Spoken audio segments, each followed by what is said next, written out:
Аз съм Тодор Харизанов. Вие гледате Skate BG TV. Окей, значи първо име, за кой караш и общо си така. И казвам се Тошко и карам за Insomnia.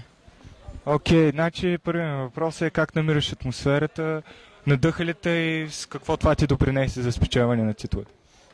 Да, атмосферата е готина. Има нови уреди. Яко беше, да, харесва. Провеждането на такъв вид мероприятие за в бъдеще ще стимулира ли сцената и това ще помогне ли? В смисъл, тази годишната организация харесва ли ти? Това, че има по-голям паричен фонд.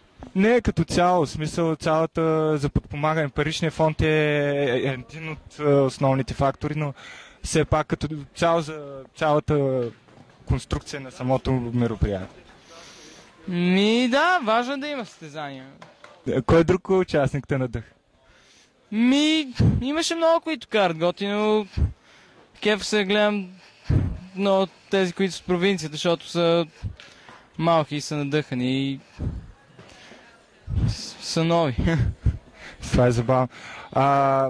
По какъв начин си похарчиш наградата? Това е много важен въпрос. Не знам, май ще си спеста за сега парите, пък когато ми потрябва, че си ги... Не съм решил още точно за какво. Знаеш ли SkateBG и какво ще поздравиш публиката просто на тази серия? Да, хода в SkateBG понякога и искам да кажа на всички просто да карат и да се кефят, да карат за самия кеф, за нищо повече.